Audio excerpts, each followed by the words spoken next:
በስመ አብ ወወልድ ወመንፈስ ቅዱስ አሐዱ አምላክ አሜን።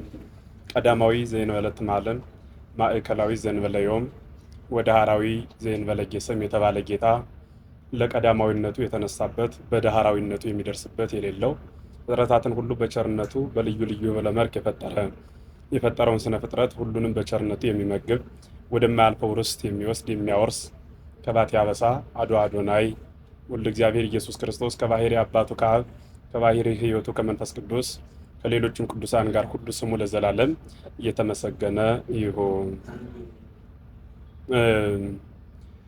ጌታን ያየንባት መስታወት የሲኦልን ባህር የተሻገርንባት መርከብ የመሰብሰባችን ምክንያት የሆነው ቅዱስ አባታችን አቡነ ሀብተ ማርያም ሌሎችም ቅዱሳን በዚህ ዕለት በስንክሳሩ ሲነበቡ የነበሩት የአባቶቻችን ሁሎች አባቶች በምስጋና ያለፉ ጊዜያቸውን ለእግዚአብሔር የሰጡ ቅዱሳን አባቶቻችን በረከታቸው ይድረሰን።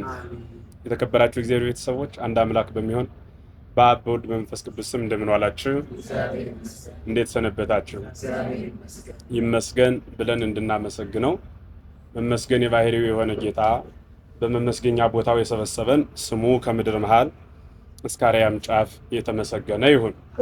ትግሁኬ እስመ ይተአምሩ ዕለታ ወሰዓታ።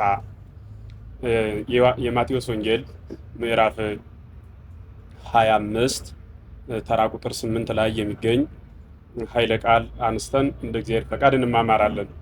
ጌታ መንፈስ ቅዱስ ለእኔ ለባሪያው የምናገርበት አንደበት ለእናንተ ለልጆቹ ሰሚ እዝን አስተዋይ ልቡና ያድልን ያድላችሁ። እግዚአብሔር በሚያውቅ ያው እኔ በኮርሱ እንደምንማማር ነበር ያሰብኩኝ። ለቀጣይ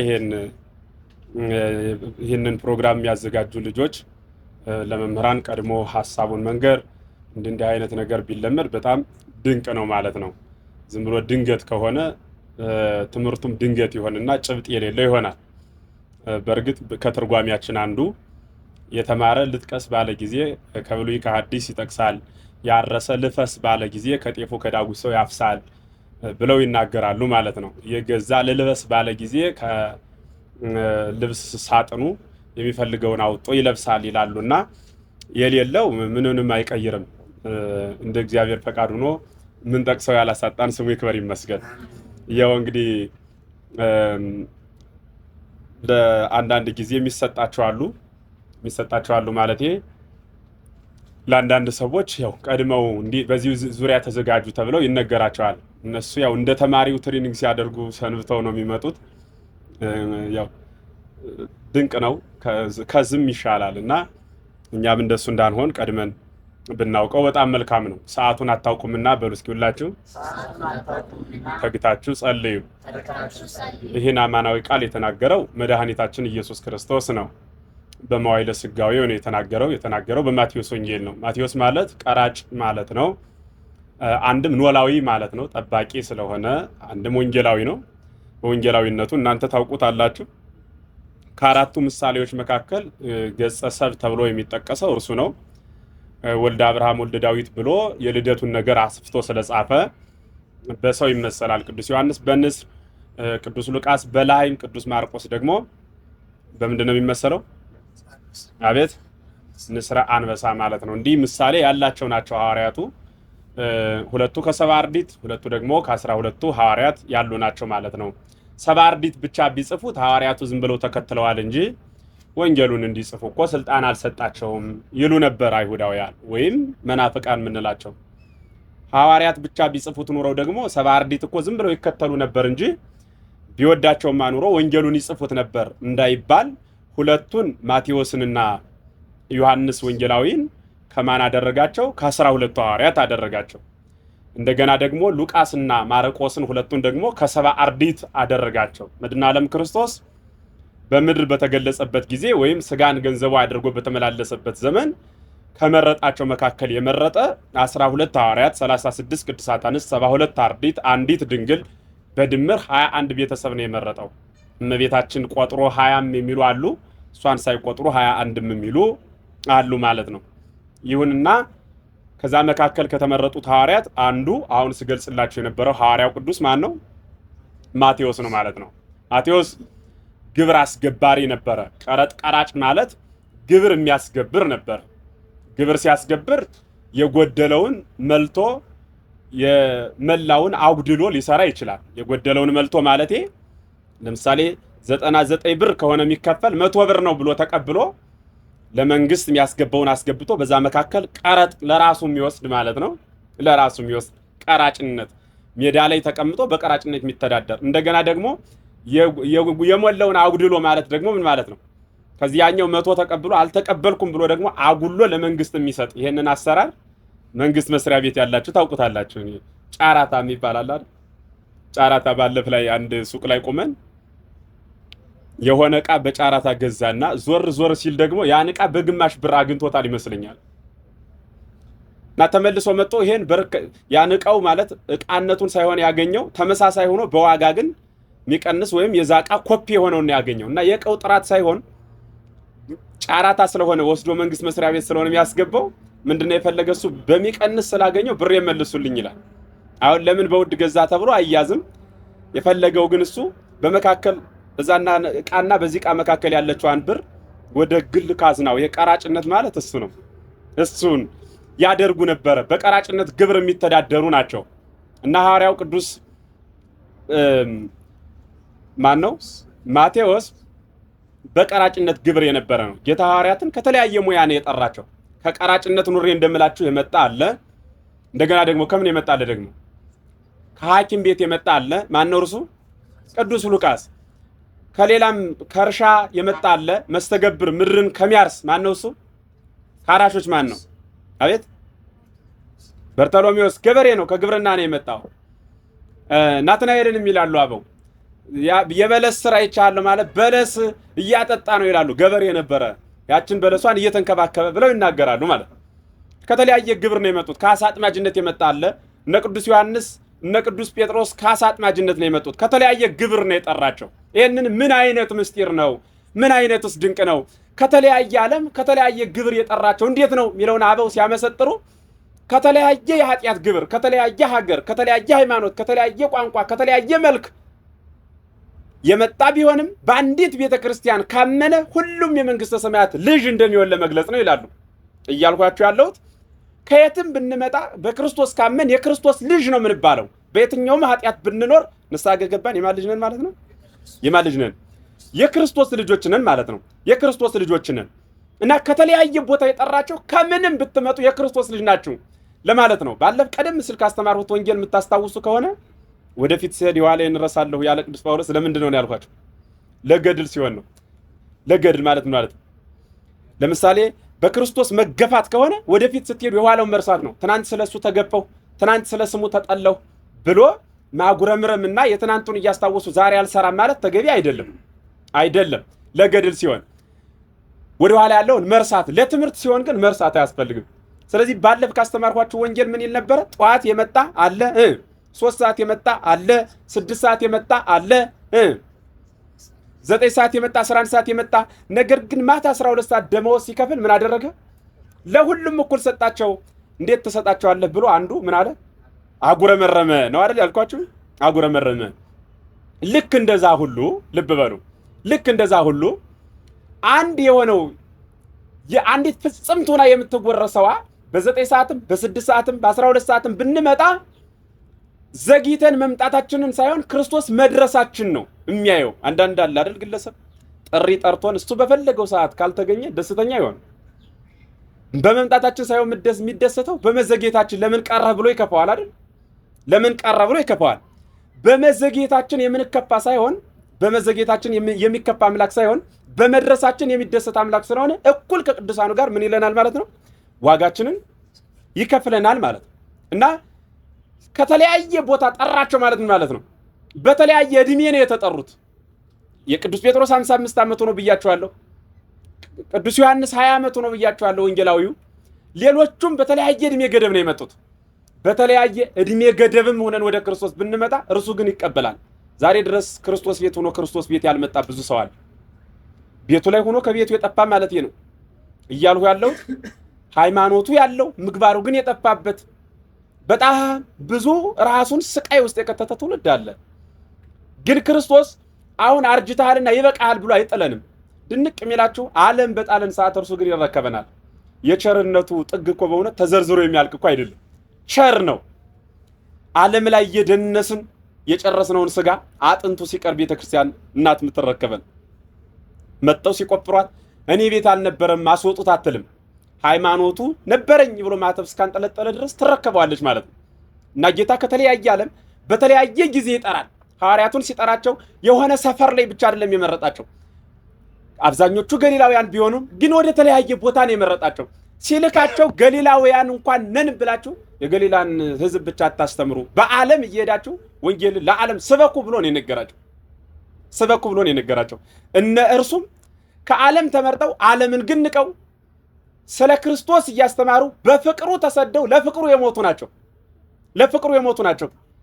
እና ሲም የመረጠበት ቦታ እንዳልኳችሁ የተለያየ ቦታ ነው የጠራቸው።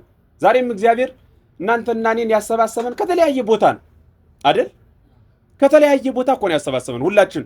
እስኪ ቁጭ ብላችሁ አስቡት ከየት እንደመጣነ። አንዱ ከንግድ ሲስተም፣ አንዱ ከቢሮ የመጣለ፣ አንዱ ከቤት የመጣለ፣ ከራሱ የቤት ስራ የቤት እመቤት ሆኖ የተቀመጠ ከተለያየ ቦታ ጠርቶ ግን አንድ የሆነ ሕያው እግዚአብሔር የእርሱ ቃል የሆነውን እርሱን ይመግበናል ማለት ነው። ከተለያየ ቦታ መጠን ግን በአንድ ክርስቶስ በእርሱ የምንኖርበት ሕይወታችን ነው ማለት ነው። ስለዚህ እኔ የምላችኋለሁ ከተለያየ ቦታ ከተጠሩት ሐዋርያት መካከል ምን አደረጋቸው? ወንጌሉን አካፍሎ ሁለቱ ከሰባ አርድእት ሁለቱ ደግሞ ከምን ከሰባ አርድእት ሁለቱ ከ12 ሐዋርያት አድርጎ ወንጌል ምን እንዲል አደረገ? እንዲጻፍ አደረገ ማለት ነው። እና ቅዱስ ማቴዎስ ማለት እሱ ነው አሁን የነገርኳችሁ ማለት ነው። ቀራጭ የነበረ ከዛ ቀራጭነት እግዚአብሔር አምጦ ጠርቶ እና እሱ ያለህበት ሕይወት አይጣፍጥህም ብሎ ከዚህ በኋላ የምታጠምድ አንተ ሰው ነው የምትኖረውም በቤተ እግዚአብሔር ነው ብሎ በቤተ እግዚአብሔር እንዲኖር አደረገው ማለት ነው። እርሱም በእግዚአብሔር ቤት መጥቶ እያስተማረ የክርስቶስን ወንጌል የተሸከመውን አደራ በስርዓት ተወጥቶ ራሱን እስከ መስቀል ሞት ድረስ አሳልፎ የሰጠን ወንጌልን በምላሱ ብቻ ሳይሆን በሕይወቱ የኖረ ለሕዝብና ለአሕዛብ ያስተማረ በብዙ የሀገር ክፍል በስደት በብዙ እንክልችት የኖረ እንዲሁም ኢትዮጵያ የምትባል ምድር የሐዋርያው የቅዱስ ማቴዎስ ሀገረ ስብከት ናት። ይቺ ሀገር ሃይማኖት የደረሳት ቀደም ሲል በኢትዮጵያዊው ጃንደረባ በዲያቆኑ ፊልጶስ አማካኝነት ቢሆንም በበላይነት ግን ሀገረ ስብከትነቷ ዕፃ በዕፃ ዓለምን ሲከፋፈሉ የደረሰው ለሐዋርያው ለቅዱስ ማቴዎስ ነው ማለት ነው። እና ቅዱስ ማቴዎስ ጌታ የተናገረውን አምልቶ አሰፍቶ ጽፏል። በተለይ የክርስቶስን ስጋዌ የክርስቶስን ሰውነት ደጋግሞ ወልደ እጓለ እመሕያው እያለ የጻፈ እርሱ ነው ማለት ነው። በዚህ ክታቡ በማቴዎስ ወንጌል ስለ ምሳሌ 10 ደናግልና 10 ደናግል 5ቱ ልባሞች 5ቱ ደግሞ ሰነፎች ናቸው የሚለውን ቃል ይናገራል ማለት ነው። እና በዚህ መጽሐፍ ቅዱስ ክፍል አሚሃ ተመሰል መንግስተ ሰማያት 10 ደናግል እለ ነሳ ማሃቲውን ወጸለ ቀበላ መራዊ መንግስተ ሰማያት ሙሽራውን ሊቀበሉ የወጡ 10 ደናግል ትመስላለች ብሎ ጸሐፊው ይጽፋል። ቃሉን የተናገረው ወልደ እግዚአብሔር ኢየሱስ ክርስቶስ ነው። በልምድ የማቴዎስ የሉቃስ ወንጌል እንላለን እንጂ ወንጌሉ የክርስቶስ ነው። እነሱ ጸሐፊዎች ናቸው። ከእናንተ መካከል እኔ የምናገረውን ጽሑፍ የሚጽፍ ሰው ቢኖር ይህ ቃል የማን ነው ሲባል የእኔ ነው እንጂ የጻፈልኝ ሰው አይደለም። ቃሉ የክርስቶስ ነው። ሐዋርያት ስለጻፉ ግን ስለጻፉት ብቻ የገሌ ወንጌል ተብሎ ይነገራል እንጂ ወንጌሉ የማን ነው አልኳቸው? የክርስቶስ ወንጌል። እና እኒህ 10 ደናግል ነበሩ። 5ቱ ሰነፎች ናቸው፣ 5ቱ ልባሞች ናቸው። ወሐምስ እሙስቴቶን አብዳት ከነሱ መካከል 5ቱ ምኖች ናቸው? ሰነፎች ናቸው። ወሐምስ እሙስቴቶን ጠባባት ከነሱ መካከል 5ቶች ደግሞ ምኖች ናቸው አለ? ጥበበኞች ናቸው። ጥበበኞች ናቸው። 5 ሰነፍ 5 ልብ ወአብዳትሰ ነሲኦን ማሃትዮን የነሳ ቅባ ምስሌውን በገማዮን ውስተ ማሃቱ ይሆን። ሰነፎች መብራት ይዘዋል፣ ዘይት ግን የላቸውም። ወጠባባትሰ ነሳ ቅባ ምስሌውን በገማዮን ውስተ ማሃቱ ይሆን። ጥበበኞች መብራትም ዘይትም ይዘዋል። ወጎንዲዮ መራዊ ሁሉ አንስተ ሆኖ ማወደቀሳ ይላል። ሙሽራው በዘገየ ጊዜ ምን አሉ? ሁሉም ምን አሉ ይላል? ተኙ። ሁሉም ተኙ። እንግዲህ ሙሽራው በጥንት ጊዜ ሙሽርነት በሌሊት ነው ወደ ሙሽሪት የሚመጣው። በሌሊት መጥቶ ስንት ሰዓት እንደሚመጣ አይታወቅም። ከ2 ሰዓት አይቀድምም፣ ከ9 ሰዓት አያልፍም። ከነዚህ መካከል ባሉ ሰዓቶች ግን ይመጣል። ስንት ሰዓት አሉ? በመሃል 7 ሰዓት አለ። በእነዚህ 7 ሰዓት መካከል በምን ጊዜ መጥቶ እንደሚደርስ ሙሽራ አይታወቅም ነበረ። ጥንት በጣም የሙሽርነት መዓዛው ይጣፍጥ ነበረ። አጨተኛ አለ። አጨተኛው ቀድሞ ይሄዳል፣ ሴቷን ያሳምናል፣ የሴቷ እናት አባቶች ያሳምናል፣ ያጭና ይመጣል፣ ይነጋገራል። መቼና እንዴት ተባብለው ይነጋገራል። የዚህን ቀን ተብሎ ቀን ቆጥረው ሰዓት ሰፍረው ይሰደዳል። ያ ውሉ ተጨርሶ ቀን ተቆጥሮ ሰዓት ተሰፍሮ ከብቸኝነት ሕይወት ያወጣት ዘንድ በሌሊት መጥቶ ሚዜዎችን ይዞ አውጥቶ መጥቶ ይወስዳታል። ሊወስዳት ሲመጣ እርሱ ራሱ በሮ ቤት አይገባም። አማጩ ቀድሞ ይሄዳል፣ ፈቃዷን ይጠይቃታል። ፈቃደኛ መሆኗን ሲያውቅ እንዲያ ነበር የሚወስዳት እና ያኔ ሴቷ የሰፈሩን ደናግላት ሴቶች አንድ ላይ ሰባስባ ከነርሱ ጋር አብራት ቁማ ሙሽራውን ትጠብቃለች። ሙሽሪት በእነርሱ መካከል ሆና የእነርሱ ደናግላት የሆኑ ሴቶች ደግሞ ምንን ይዘው ይጠብቃሉ? መብራት፣ ዘይት ይዘው ይጠብቃሉ። ዘይት ማለት ብዙ ጊዜ ምሳሌ ሲነገር ናፍጣ ነው እንጂ ዘይት ይበራል ወይ ብሎ ግራ እንዳይገባችሁ ደብረ ዘይት በሉ እስኪ ሁላችሁ። ቆይ ይሄን በደንብ ላብራራላችሁ። በሉ እስኪ ምን አልኳችሁ? ደብረ ዘይት ማለት ዘይት የሚባል ወይም ወይራ የሚባል ዛፍ የሚገኝበት ተራራ አለ በእስራኤል ሀገር እና ያ ተራራ የሚገኝበት ምን እንጨት ነው አልኳችሁ? ወይራ። የወይራው ፍሬ ደግሞ ምን ይባላል? ዘይት ይባላል።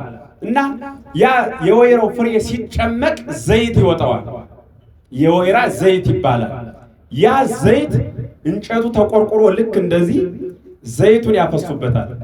ዘይቱን አፍሰው ይፈትሉና ክር ዘይቱ ላይ ይነክሩታል። ያኔ ምን ይላል? ይበራል።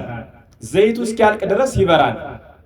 ሲበራ ከክሩም አይቀንስም። የሚቀንሰው ከዘይቱ ነው።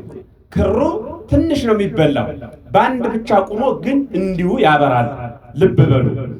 በዚህ የሚጠቀሙ መብራት በሌለበት ግሎባላይዜሽን የሚባል የስልጣኔ ዓለም ወይም ዛሬ ላይ የምናየው ያንዳንዱ ማቴሪያል ምድር ላይ ያልነበረበት ሰው በራሱ ዓለም ተፈላስፎ የኃጢአት ቀንበር ተጭኖት ስለነበረ ሁሌ ስለ ኃጢአቱ እያለቀሰ የሆነ ስራ ሰርቶ ማደግ፣ መራመድ፣ ፕሌን መኪና ማምረት የሚችል አይምሮ አልነበረም።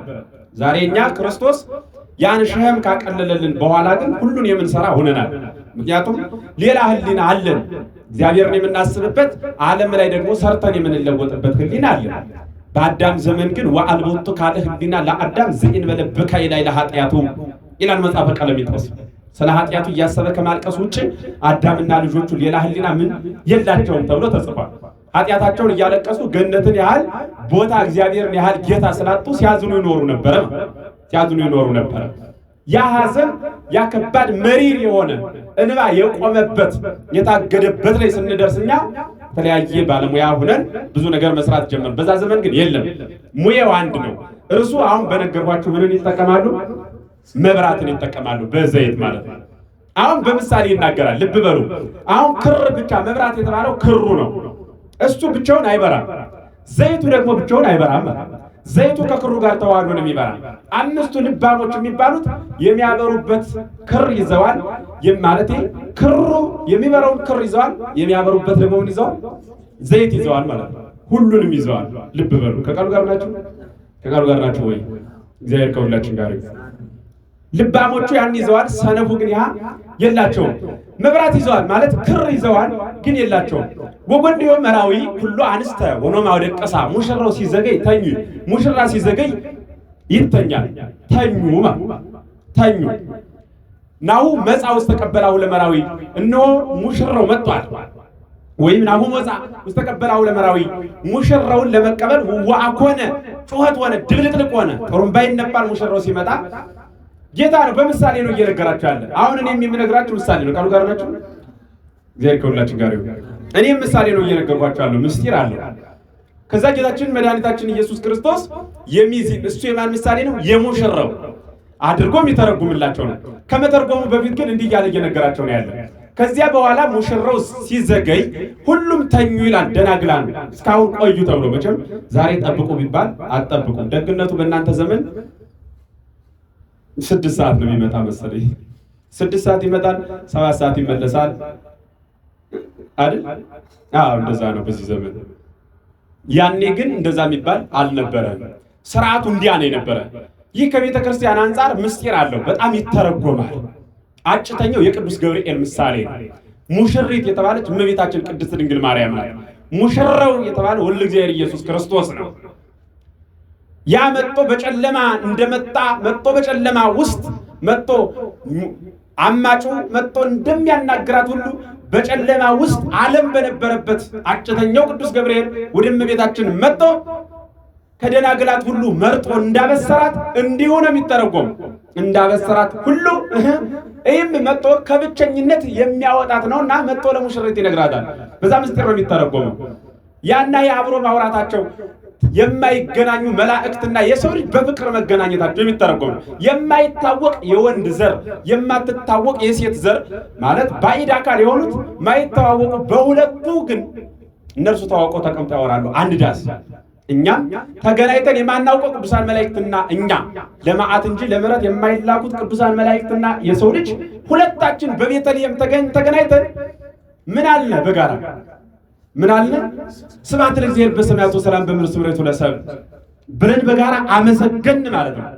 አመሰግን እንስሳት ሁሉ ሳይቀር ያ ምስጢር የተጻፈበት በጣም ረቂቅ ነው። ስለ ሰርግ ሲነገር መጥቶ ሚስቱን የሚወስዳት ለተዋህዶ ነው። አንድ አካል የነበረው ከርሱ ሁለት የራሱ አካል የነበረው የተለየ አካል ያለው ግን በአንድ አካል የሚያስብ ሁለት ባህሪ የነበረው የሴት ፈቃድ የወንድ ፈቃድ የነበረ በአንድ ባህሪ የሚያስብ ለተዋህዶ ሚስቱን እንደሚፈልጋት በተዋህዶ ውስጥ ነፃነት ያለው ልጅ እንደሚወልድ ክርስቶስ መለኮትም ለተዋህዶ ድንግልን መረጣች። በዛ ተዋህዶ ውስጥ ዓለም የሚድንበትን ግብር ሰራመ። ለዛ ምስጢር የተነገረ ነው እና ሙሽራው ሲዘገይ ተኙ። ሙሽራው ሲዘገይ ምን አሉ? ተኙ። ሁሉ አንስተው ነው ማውደቀሳ ሁሉም ሴቶች ተኙ ይላል። ደናግላኑም ልባሞችም ሰነፉም ተኙ። ወጎንዲዮ መራዊ መጻ ሙሽራው ግን ዘግይቶ መጣ። ናውጽ አውስ ተቀበላው ለመራዊ ወአ ሆነ ጮኸት ሆነ ንውጡ ሙሽራውን ተቀበሉ የሚል ድምጽ መጣ። ያኔ ግን ሲወጡ ሰነፎች መብራት ብቻ ይዘዋል። ሀባን ቅባክን እባካችሁ ከቅባታችሁ ቅባት ስጡን ብለው መጮህ ጀመሩ ይል ሆራ ወተሳይጣ ሀበሊ ሰይጡ ይስታየጡ ወደሚሸጡት ወደሚለውጡት ሂዱ። እኛስ ለኛ ብቻ የሚበቃ ነው እያክን ለክን ወለክን ለናንተም ለኛም የሚበቃን የለንም። ስለዚህ ሂዱና ግዙ አሏቸው። ሙሽራው መጥቷል፣ ሊቀበሉ ወጣው ነው። ዘይት ስለሌለ ሊገዙ ሄዱ። ልባሞችን አስገብቶ በሩን ዘጋ። እኛ መብራትም ዘይትም ይዘዋል። በዘመኑ እስራኤላዊት የሆነች ደናግል አንዲት ሴት ስትዳር ሌሎቹ በጋራ አብረው ተሰብስበው መብራትና ዘይት አብርተው ይጠብቃሉ፣ ጨለማ ስለሆነ እና ከዛ ሰርግ ቤት የሚገባው መብራትና ዘይት የያዙ ደናግላት ሴቶች ብቻ ናቸው የሚገቡት። አንደኛ በጣም ሚዜውም ስር ሚዜውም ሙሽራውም ይወዳቸዋል። ለምን ከተባለ መብራቱን በደንብ አብርታ ያቺ ደናግል ሴት በተዳረችዋ ሴት ፊት ላይ አብርታ እውነተኛ ማንነቷን መልኳን እንዲያዩት የመጡት ሚዜዎች እንዲያዩት ታደርጋለች። ሁለተኛ እንድትላላክ ቀና መሆኗን የሚያውቋት መብራት አብርታ ስለጠበቀቻቸው። በጨለማ ቤት የጠበቀን አያስገቡም፣ ይዘጋል በሩ። ያ የሚዜ ቤት ከተዘጋ በኋላ አይገባም እና ተፈልጎ ነበር የሚታይ። ብር የሚከፈል ነበር አይደል? አሁን ብር አይከፈልም፣ ራሳቸውም ተገልጠው ነው የሚሄዱት። እየከፈሉ እዩን ቢባል ራሷ ማን ያያል? ሰው ጨንቆታውን እዩን ለማለት በጋሪ የሚሰቀላል። በከተማ በጋሪ ያላያችሁ መኪናው ሰልችቶት ወደ አህያ ዙሯል ሰው። ድሮ እኮ ነበር አህያው ይሄ በሱ ይጫናል። ምንም አይሆናል። አላያቸው አለ እንዲያሙ ነው። በቤት መኪና አላያቸው አለ። አማራጭ ጠፍቶ አሁን የተቀደደ መኪና ደግሞ መጥቷል አናቱ። በዛ ወጣው ይቆማሉ ሁለቱ። ኑ ይሁን ማለት ነው። የጥሪ ደብዳቤ አናይም። እንደዛ አይደለም። ሙሽሪትና ሙሽሪት ብር እየተከፈለ ነበር የሚታየው። ይሄ ራሱ ምስጢር አለው። እመቤታችን አትታይም ነበር በቤተ መቅደስ። ሙሽሪት የእመቤታችን ምሳሌ ናት። አትታይም። በቤተ መቅደስ ስውር ሆና ነበር የምትኖረው፣ ማንም አያገኛት። ዘትትናገር ማህበ መላእክት ድንግል ስታጸን መንገረ ከርሳ። እመቤታችን ከመላእክት ጋር ትነጋገር ነበር። መላእክት ቅዱስ ቅዱስ ሲሉ በማይጸኗ ዝቅ ትል ነበር ይላል። ያ ድምጽ ብቻ የሚሰማ በዛ በቤተ መቅደስ ነበር የምትኖር። ያያት ቅዱስ ገብርኤል ራሱ መጥቶ ቅዱስ ገብርኤል ሲያበስራት ያኔ ነው አይሁድ ድምፅ ሲሰሙ ጎረምሳ ጋር ትነጋገራለች መሰላት ስባት ምስጋና ይረሳትና ብለው በክፋት ያስወጣት። እስከዛ አያውቋትም ነበር።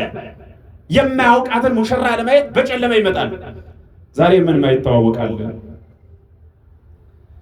ሰርጉ ራሱ መዓዛ አለው። እንዴት አብረው ኑረው ነው ሰርግ ደግሞ የሚሉን። ዝም ብሎ አይኖርም። እንዴት እንዴ ብሉ ከሆነ እግዚአብሔር ይስጣችሁ ደግሳችሁ ጥሩ። አብረው ይኖራል። በግብር ያውቃታል፣ በግብር ታውቃለች። በባህሪ ታውቃለች፣ በባህሪ መታወቅ መጠናናት ጥሩ ነው። በግብር ድረስ መታወቅ ምን ይሉታል? እግዚአብሔር ቢያውቅ። ቤተክርስቲያን እኮ አጥር አላት፣ ድንበር አላት፣ ሕግ አላት፣ ስርዓት አላት። በዚህ ኑሩ ከዚህ አትለፉ ብላ ትናገራለች። ከዚያ አልፎ አብሮ በህይወት እየኖረ ሰርግ የሚያከናውን አለ። ያም ሰርግ ክርስቶስ የሌለበት ሰርግ፣ እግዚአብሔር የሌለበት ሰርግ፣ በጣም ፍጹም የሚያሳዝን ማለት ነው። የሚያሳዝን ላንተ ከሆነ ላንቺ ከሆነ እያሉ ሴቷ ለወንድ ወንዱ ለሴቱ አንድ ሳይሆኑ ሳይዋሃዱ ራሳቸውን አሳልፈው የሚሰጡ በጣም ብዙ የዋሃን አሉ። እግዚአብሔር በሚያውቅ በደንብ ልንጠበቅ ይገባል። ሊያያት ማለት ሊያያት ይጓጓላታል። ኢያዕብር እኮ ሂደህ እጭ ነው የተባለው። ኢያዕብር የቅዱስ ገብርኤል ምሳሌ ነው። ይስሐቅ የመለኮት ምሳሌ ነው። ሂድና እጭ ነው የተባለው። መጥቶ አያት ርብቃን አጨለትም ይላል። ኢያዕብር የቅዱስ ገብርኤል ምሳሌ፣ ርብቃ የእመቤታችን የቅድስት ድንግል ማርያም ምሳሌ ናት። በሌላ ትርጓሜ እግዚአብሔር ምሳሌ ብለው ሊቃውንት ይተረጉማሉ። ይህ ምስጢር የተራቀቀበት እና መብራት የያዘ ብቻ ነበር የሚገባ በእስራኤል ሚዜ ቤት የሚገባ። አይታችሁ ከሆነ ዛሬም እኮ አለ። በትንሹም ቢሆን ጨርሶ አልጠባም። ምን አለ ካላችሁ የሆነ ዳቦ ምናምን የያዘች እሷን ቅድሚያ ይሰጣታል አይደል? አዎ የድሮ መብራት ብርሃን ነው የነበረ በጨለማ ስለሆነ። አሁን ግን በቀን ስለሆነ የሚመጣ ቢያንስ የሚበላውን እዛ ትቆያለች ማለት ነው። አሁን በቃ መብራት እንዳታበራማ ጠፍ ነው የምትሆነው ያው በቀን ስለሆነ ሰርጉ። ስለዚህ አማራጩ ምንድነው? የሆነ ዳቦ ምንድነው ኩኪሱን ምናምኑን ያይዛችሁ ያለችው አስገቧት ይባላል። ቅድሚያ ይሰጣታል። እንደዛች አይነቷ ሚዜ ማለት እና ጌታ በሚያውቁት ነው ምሳሌ በምሳሌ ነው እየነገራቸው ያለ። እንዲህ እያለ ይነግራቸውና እዛ ሄደው ደርሰው መጣው መብራት አጡ። ግን ክፈቱን አሉ። የሚዜ ቤቱን መጣው ቆፈቆፉት። አረ ወነ እግዚኦ አቤቱ ክፈተን እያሉ ጮው እያምራክን አላውቃችሁም ይከልክሙ ተጊያ አተ ሰዓተ ምስሌ ከኔ ጋር አንድ ሰዓት እንኳን መዝጋት አልተቻላችሁምና ወግዱ ይላቸዋል። በሩ ተዘጋ ይልና ይቀጥልና እንዲህ ያለ ሄድና ሲጨርስ ቃሉ ምን ይላል? ተገውቄ ስሜት አምሩ እለታ ወሰዓታ በርስኪላችሁ ይህን ጊዜ ያችን ሰዓት በርስኪ ምን አትሏትምና ምን ብላችሁ ጸልዩ፣ ተግታችሁ ጸልዩ ብሎ ጌታ ይናገራል። ይህ ምሳሌ ነው። አስሩ ደናግል የተባለ አስሩ ደናግል የሚባሉት ሰው የተባለው ሁሉ ነው። ከነዚህ መካከል 5 ሰነፍ 5 ልባም የተባሉ ልባሞች ሃይማኖት ምግባር ከሃይማኖት ጋር የተስማማላቸው ሰዎች እነርሱ ምን ይባላሉ? ምን ይባላሉ ማለት ነው? ልባሞች ይባላሉ። ሃይማኖት ብቻ ይዘው ምግባር የሌላቸው ሰዎች ደግሞ ምኖች ሴቶች አላቸው። እዚህ ላይ ሰነፎች። መጽሐፍ ቅዱስ ዓለምን እንዲህ ያደረገ ይከፋፍለዋል። በአንድ ቦታ ስትሄዱ 99ኙ ነገደ መላእክት ከፍሎ እንደገና ደግሞ አንድ የጠፋ በግ ይላል። የጠፋ በግ የተባለ የሰው ልጅ ነው። 99 የተባሉ ማን ናቸው? ቅዱሳን መላእክት ናቸው። አንድም 99 የተባሉ ቅዱሳን የሰው ልጅ ናቸው። የጠፋው በግ የተባለ በኃጢአት ውስጥ ከሰው ተለይቶ ብቻውን ከሃይማኖት ወጥቶ የሚቀበዘበዘው ተቀዝባዥ እሱ ምን ይባላል ማለት ነው? ምን ይባላል? ሰነፍ ይባላል። ወይም ደግሞ አንዱ የጠፋ በግ ይባላል ማለት ነው። የጠፋ በግ በዚህ ይመስለዋል። በሌላ በኩል ድሪም ያላት አንዲት ሴት 10 ድሪም ያላት አንዱ ቢጠፋ ቤቱን ሁሉ ፈነቃቅላ ትፈልገዋለች ብሎ እኔ 10 ድሪም የተባሉት የሰው ምሳሌ ናቸው። የጠፋው የተባለ ኃጢአተኛው ነው። 9 ያሉት የተባሉት ደግሞ ስንቶች ናቸው? ማን ናቸው ማለት ነው? 5ቱ ናቸው። እዚህ ላይ 5ቱ ነው የመሰላቸው እና እግዚአብሔር በሌላ በኩል በሉቃስ ወንጌል ስታዩ ደግሞ ምን ብሏል? ደግሞ የጠፋው ልጅ አስታውሳችሁ? የጠፋው ልጅ በሉስ ይብላችሁ። የጠፋው ልጅ ለኃጢአተኛ ሁሉ ምሳሌ ያደርገዋል። የጠፋው ልጅ ደግሞ ያልጠፋ ልጅ አለ አይደል? ያልጠፋ ልጅ አለ። እሱን ደግሞ የቅዱሳን ምሳሌ ያደርገዋል። በደንብ ሲተረጎም የዲያብሎስ ምሳሌም ይሆናል። ተበሳጭቶ አይደል? አታስታውስ? የተበሳጨው መበሳጨት እሱ የማን ምሳሌ ይሆናል ማለት ነው? የዲያብሎስ ምሳሌ ይሆናል። እና መጽሐፍ ቅዱስ ሁሌ ጌታችን መድኃኒታችን ኢየሱስ ክርስቶስ ሁሌ በምሳሌ ያስተምር ነበረ። ቢያንስ በምሳሌ የሚያስተምራቸው አንድን ሰው ስታስረዱት አልረዳችሁ ካለ በምሳሌ ያስረዱት፣ ያኔ ይቀልለታል። ስለ ምስጢረ ሥላሴ እኮ ስንነጋገር ዝም ብሎ ስለ ምስጢረ ሥላሴ ብቻ ምን ወይ ከሆነ አንግባባም። በምሳሌ ስንነጋገር ግን ያኔ ይገባናል ማለት ነው። ምሳሌ ለሰዎች በደንብ እንዲገባቸው ለማድረግ ነገር በምሳሌ ጠጅ በምን ይባላል? በእርግጥ በፓጋን ቢሆን ጠጅ አልሆንም ይላል እንዴ? አይልም እኮ። ግን በደንብ የበለጠ እንዲሆን በምን ይሰጣል ማለት ነው? በዚያው በቀው በብርሌ ይሰጣል ማለት ነው። ትምህርትም በምሳሌ ሲነገር ምን ይሆናል ማለት ነው? ምን ይሆናል? የተረዳ ይሆናል። ጌታ በምሳሌ ይናገራል። እንዲህ ብሎ መስሎ ምሳሌ ነው የተናገረላቸው። አሁን አምስቱ ሰነፍ የተባሉት በዓለም ላይ በኃጢአት የሚኖሩት ግለሰቦች ናቸው። አምስቱ ልባሞች የተባሉት ደግሞ ዓለም ላይ በምን የሚኖሩት? በምን የሚኖሩት ናቸው? በጽድቅ የሚኖሩት ወይም የጻድቃን ናቸው። እንዲህ ከፋፍሎ ይናገራል። ያቺ ቀን ሙሽራው የተባለ ክርስቶስ ነው። የሚመጣባት የተባለ ደግሞ ዳግም ምጽአት ወይም ለፍርድ የሚመጣባት ዕለት ናት ማለት ነው። ከቃሉ ጋር ናቸው። ቃሉ ጋር ናቸው ወይ? እግዚአብሔር ከሁላችን ጋር ይሁን። ለፍርድ የሚመጣባት ዕለት ናት ማለት ነው። ያቺ ቀን ምጽአት ናት። ያቺ የሚዜ ቤት የተባለች ክርስቶስ ለፍርድ የሚቆምባት ዕለት ናት። እርሷ የሚዜ ቤት የተባለች ሰነፍና ልባም መብራትና ዘይት የተባሉ ምግባርና ሃይማኖት ናቸው። ምግባርና ሃይማኖት አንድም ፍቅርና ሃይማኖት ማለት ነው። ፍቅርና ሃይማኖት ሃይማኖትን ምን አለው? መብራት አለው። ያለ መብራት ዘይት መብራት ይችላል? መብራት ይችላል ወይ? ያለ ፍቅር ማለት ያለ ሃይማኖት ፍቅር ይሰራል? እንዴት አይሰራም። ደግሞ እንደገና ምን አለ ደግሞ ያለ ፍቅርስ ሃይማኖት የለም ካልን ያለ ሃይማኖትስ ደግሞ ፍቅር አለ? የለም። ሁለቱን አዋህዶ መያዝ ይጠይቃል። ሃይማኖት ብቻ ኑሯቸው ምግባር ፍጹም የሌላቸው ሰዎች አሉ አይደል? ደግሞ ምግባር ኑሯቸው ደግሞ ምን የሌላቸው አሉ? ምን የሌላቸው አሉ? ሃይማኖት የሌላቸው ሰዎች አሉ። አንዳንዱ ሃይማኖትን ይዞ ምግባር የጠፋበትን ሰው ስታዩ እየተጎዳችሁ ነው የተጠቀማችሁ የሚመስለው ሰው እየተጎዳችሁ የተጠቀማችሁ የሚመስላቸው ሰዎች ሃይማኖት አላቸው፣ ምግባር ግን የላቸው። ጥቅሙ ጉዳት ምንድነው? ጥቅሙ ጉዳት አንድ አመፀኛ ሌባ ነበር ይላሉ። ምን ያልኋቸው? በጣም ኃይለኛ የሰው ደም በማፍሰስ የሚደሰት ሌባ እና ይህ አስቸጋሪ ሌባ የሆነ ጊዜ በግድ ተይዞ እስር ቤት ይገባል። ምን ቤት? እስር ቤት ይገባል። እና እስር ቤት ገብቶ እያለ እግሩን ካንሰር ይዘዋል። ሐኪም ቤት አንድ ፖሊስ ይዞት ይሄዳል። ያው ከዛው እስር ቤት ውስጥ ካለው ሐኪም በላይ ስለሆነ በሽታው ውጭ ላይ ፖሊስ ወስዶት ያው አይተርፍም። ስለዚህ ወደ ሌላ አካሉ ከመተላለፉ በፊት ተብሎ እግሩ ምን ይባላል? ይቆረጣል። ከዚያ በኋላ ያው በጣም ብዙ ወንጀል ስለፈጸመ እግሩን ተቆርጦም ቢሆን አገግሞ ወደ ምን እንዲመለስ ተደረገ? ወደ እስር ቤት። አሁንም ዳግም ይሰው ያማዋል። መጥቶ ሲታከም አሁንም ሌላ እጁን ካንሰር ተብሎ ተቆረጠ። ምን ተባለ? ተቆረጠ። ከዚያ እጁ ሲቆረጥ አሁንም የወሰደው ያ እግሩ ሲቆረጥ የወሰደው ፖሊስ ነው የወሰደው። አሁንም ሌላ ቀን ደግሞ ትርፍ አንጀት ተብሎ ተቆረጠ። እንዲህ የሚያመላልሰው አንድ ፖሊስ ነው እና ጠጋ ብሎ ፖሊሱ ትንሽ ሃይማኖት ያለው ግን ምግባር ንግግር ማይችል ስለነበረ ፖሊሱ ጠጋ ብሎ ቆይ ዶክተር አለው። አቤት። ይሄ ሰውዬ ግን ይዘመዳል እንዴ ያለው። ዶክተሩ ደንግጦ ኧረ አይዘመደኝም አለው። እና እኮ ቀስ እያረከ እስር ቤት አወጣኸው አለው።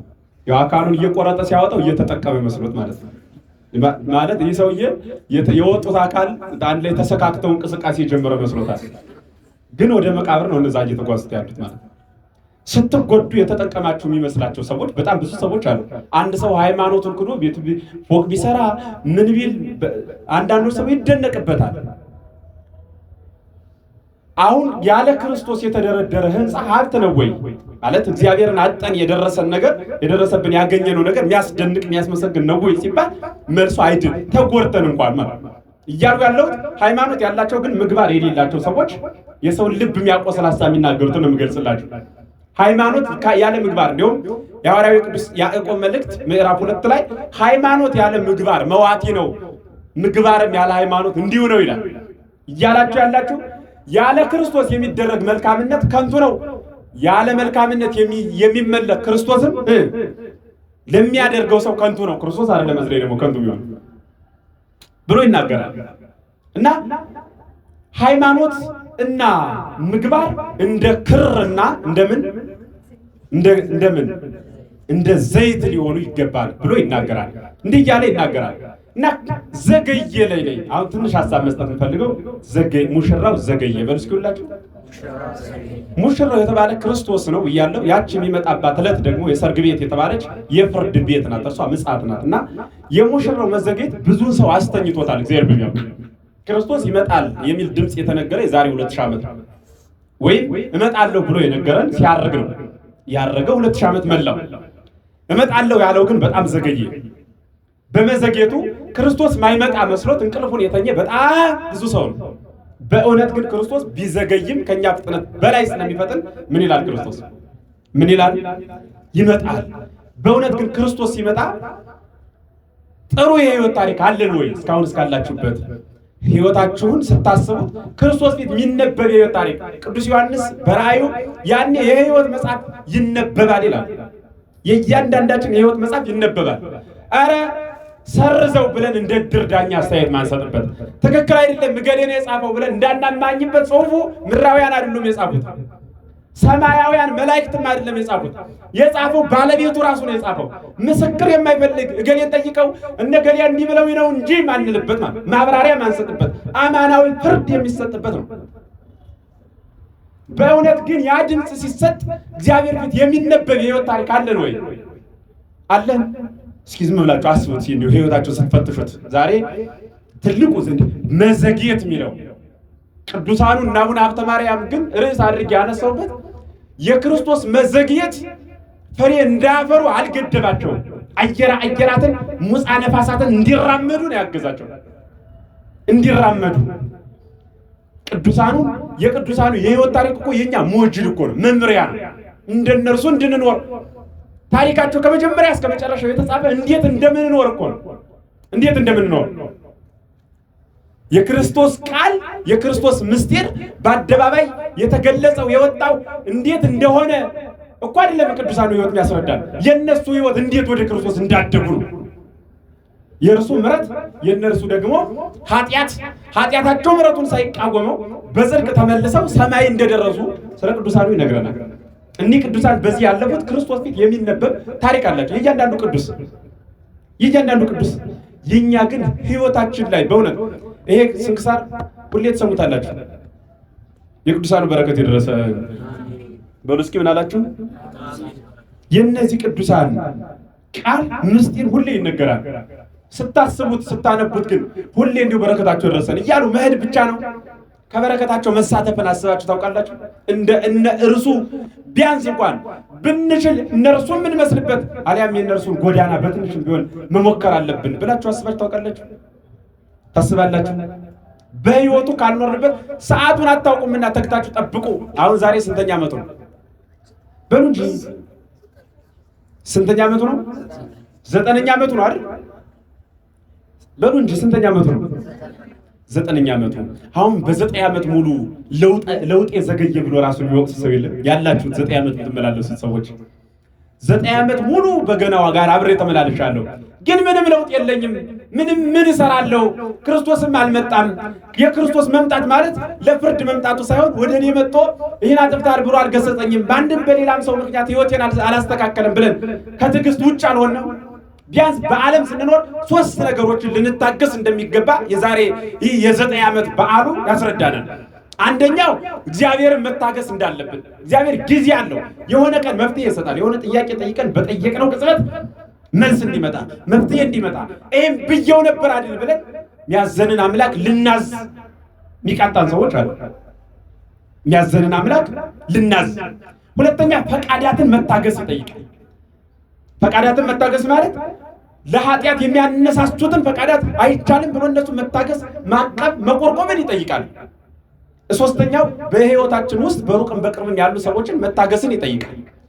ከነዚህ 3 ትዕግስቶች ውስጥ ክርስቲያን ካልኖረ ህይወት ሊሆን አይችልም። 9 ዓመት ሲመላው የአንድ ወጣት ህፃን እድሜ ያስተናገደው ጉባኤ ውስጥ ግን ምን ይዘናል ብላችሁ ቁጭ ብላችሁ ኦዲት ሰርታችሁ ታውቃላችሁ? ምን ነው እስካሁን ድረስ የተማርኩት ብላችሁ አስባችሁ? ኖ የተማራችሁ ስላችሁ ጥቅስ እንዳታሳዩ።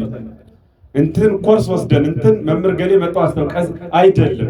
ህይወታችሁ ውስጥ ለውጥ አመጣችኋል ወይ? ቅዱስ ዮሐንስ አፈወርቅ እንዲህ ይላል። መከራ በክርስትና ክርስትና በመከራ የሚለው ክታቡ ላይ እንዲህ ብሎ ይናገራል። በጣም ብዙ ጉባኤ ተምራችኋል ይላል። በጣም ብዙ ጥቅስ ጽፋችኋል። በጣም ብዙ ምስጢር ተመራምራችኋል። ግን ትናንት ከነበራችሁ የከፋ ግብር ተመልሳችኋል ወይ? እኔ ትምህርትን የምመዝነው ትናንት አልኖረ ብሎ ዛሬ የኖረ ምንድን ነው ይላል ቅዱስ ዮሐንስ አፈወርቅ። ትናንት አስቀያሚ ከነበርክ ዛሬ፣ ትናንት ረጋሚ ከነበር ዛሬ መራቂ ሆነሃል ወይ? ትናንት ሌባ ከነበር ዛሬ መጽዋች ሆነሃል ወይ? ይተረትራቸዋል እያለ ትናንት አስመሳይ ከነበር ዛሬ እውነተኛ ሆነሃል ወይ? ትናንት ቀማኛ ከነበር ዛሬ ደግሞ የወደቀን የምትደግፍ የቆመን የምትጥል ከነበር የተኛን የምታነሳ ሆነሃል ወይ ይላል ቅዱሱ። ሆነሃል ወይ? ይህ በህይወት ውስጥ ይህ ለውጥ ከሌለ እመነኝ አንተ ዝም ብለህ እስከ ዛሬ ድረስ የኖርከው አዋቂ ለመሆን እንጂ ክርስቲያን ለመሆን አይደለም ይላል። እኛ ይሄ የፍልስፍና ቤት አይደለም፣ አዋቂ ለመሆን የምንሰባሰብበት አይደለም፣ ነዋሪዎች ለመሆን በዛ ግብር መገለጽ ለምንችል ሰዎች የተጻፈ ክታብ ነው ማለት ነው። እና ሙሽራው ዘገየ።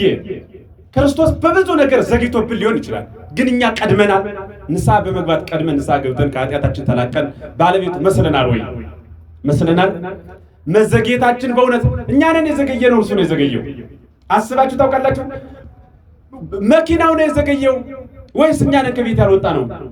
መኪና ቤት ውስጥ ይገባል? በርስኪውላችሁ ይገባል? በቂ መኪና ቤት እኛ እኮ ነን ውጭ ላይ ወጠን ያለንን ማቴሪያል አዘጋጅተን ወደ መኪናው ምንገባ እንጂ መኪናው አይደለም ወደኛ ቤት የሚገባው። አለ ክርስቶስ ውጭ ላይ ሄደን አልገባንም፣ መሳፈር አልቻልንም።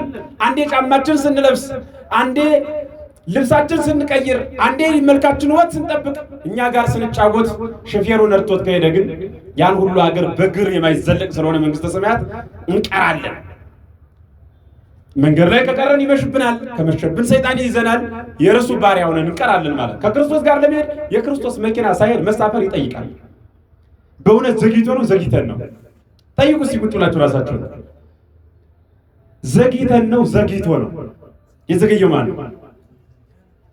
ዘግይተናልና በጣም 9 ዓመት ተምሮ 9 ኃጢአት ጨምሮ የተቀመጠ ይኖራል ከመካከላችን። ከ9 ዓመት በፊት ንጹህ የነበረ ትምህርት ሲማር እንደገና በኃጢአት እየተያዘ ይመጣል። ይህ የዚህ ጉባኤ ዋና ዓላማ እናንተን አስተምሮ መልአክ ማድረግ ነው።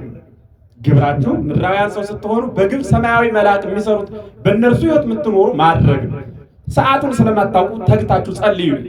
ሰዓቱን ስለማናውቅ እንደ ቅዱሳኑ ተግተን ጸልየን በክርስቶስና ለክርስቶስ መሆን ይጠይቃል። ሃይማኖት ብቻ አለ ብሎ መስቀል ማሳየት አይደለም። ዕውቀት ብቻ አለ ብሎ ጥቅስ መጥቀስ አይደለም። ህይወት ሁሉ ያስፈልጋል። ክርስትና የሚኖሩበት እንጂ እያወቁት ይህን እኮ አውቃለሁ እያሉ ሊጠቅሱት የሚገባ ብቻ አይደለም። ብዙ ጊዜ ማስታወሻ እኮ ምንጽፍ ለሌለው ልንነግረው ነው። ስለማንኖረው በምላሳችን ነው የምንነግረው። ስንኖረው ካዩን እኮ ጥቅስ መጻፍ አያስፈልግም። ያው እያዩን ይሰሩ የለ ያ ነው ሊሆን የሚገባው። ስለዚህ ሰዓቱን አታውቁምና ምን ብላችሁ ጸልዩ፣ ምን ብላችሁ ጸልዩ። 30 ዓመትም 40 ዓመትም ይሁን ተግቶ መጸለይ ነው። ሰዓቱን አናውቁም። ክርስቶስ መቼ እንዴት እንደሚመጣ አናውቅም። በዚህ ቅጽበት ሊመጣ ይችላል፣ እየተማረ ሊፈርድ ይችላል። እርሱ የሚመጣበትን አናውቅም። የክርስቶስ መምጣት ስላችሁ ብዙ ጊዜ ይሄ በአጥማቂያኑ ዓለም በሌሎቹ በፕሮቴስታንቱ ዓለም ክርስቶስ ይመጣል የሚል የጀምላ ሞት ምጽአትን እሱን እየነገርኳችሁ አይደለም። ክርስቶስ በእያንዳንዳችን ህይወት መጥቶ በጣም ዝብርቅርቅ ያለ ሰዎች ገብተው ማያስተካክሉት ችግር ብዙ አይነት ነው። ውስብስብ አለ። ደግሞ ምንድነው ሌላ? አቤት ውስብስብ የሚባል ችግር አለ አይደል? ውስብስብ ማለት በጣም ይሄ መፍትሄ ለመስጠት የሚያስቸግር ማለት ነው አይደል? ከዛስ ደግሞ ምን አለ? በርስኪ አምጡ። ምስቅልቅል አለ። በጣም የተመሳቀለ አንዱ ካንዱ ላይ የተደራረበ ምን መውጫ እንዲህ እያለ ይቀጥላል ባጭሩ። እኛ አይነት ችግሮች ለሰው መፍታት የሚያስችል እንትን ማጠንጠን ታውቃላችሁ? የመኪና ክር አጠንጠናችሁ ታውቃላችሁ?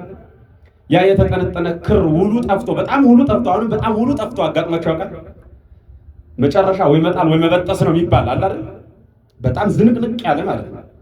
ህይወታችን እንዲያ የሆነውን ህይወት የሚያስተካክልበት ክርስቶስ መስመር የሚያስይዝበት በስጋም የስጋ ህይወታችን በነፍስም የነፍስ አቋማችን የጠፋብን የሚያስተካክልበት ቀን ይኖራል። ታግሶ ግን እግዚአብሔር መጠበቅ ይጠይቃል። ስንጠብቀው ግን መብራትና ዘይት ይዘን እንድንጠብቀው አደራ አላለ። ብዙዎቻችን መብራት አለን፣ ዘይት ግን የለንም። ብዙዎቻችን ሰዎች ሃይማኖት አለን፣ ፍቅር ግን የለም። ሃይማኖት አለን፣ ሰላም የለም። ሃይማኖት አለን፣ መተባበር አንድነት የለም። ሃይማኖት አለን፣ የከንፈር ወዳጆች ብቻ ነን። የልብ ወዳጅነት እየጠፋ ሄዷል። ብዙ ሰው መምህር ገሌን አውቀዋለሁ ነንታ ገሌ እንደ ገሌ እኮ ጥቅስ እንደዚህ እሱ አይደለም ዘመድ፣ እሱ አይደለም ለመረጃ የሚቀርበው። የእንታገሌን ማወቅ ሳይሆን የእንታገሌ ያስተማረውን ህይወት መኖር ነው ለክርስትና ህይወት ሊጠቅም ይችላል ማለት ነው። ስለዚህ ክርስቶስን ታግሰን እርሱን ጠብቀን በቤቱ ጸንተን እንድንኖር የአባቶቻችን አምላክ ይርዳ። እንኳን ለ9ኛው ዓመት ዓመታዊ በዓል አደረሳችሁ። የአባቶቻችን አምላክ ለዚህ ቀን ያደረሰን ስሙ ለዘላለም ይክበር ይመስገን። ሰልችተን ቀርቷል ብለን ከተኙት ሳይሆን ሰልችተው ቀርቷል ብለው ከተኙት ሳይሆን ሳይሰለቹ ይመጣል ብለው ከጠበቁት 10 ደናግል መካከል 5 ደናግል መካከል እንድንቆጠር የአባቶቻችን አምላክ ይርዳ። ሰዓቱን አታውቁምና ተግታችሁ ጠብቁ።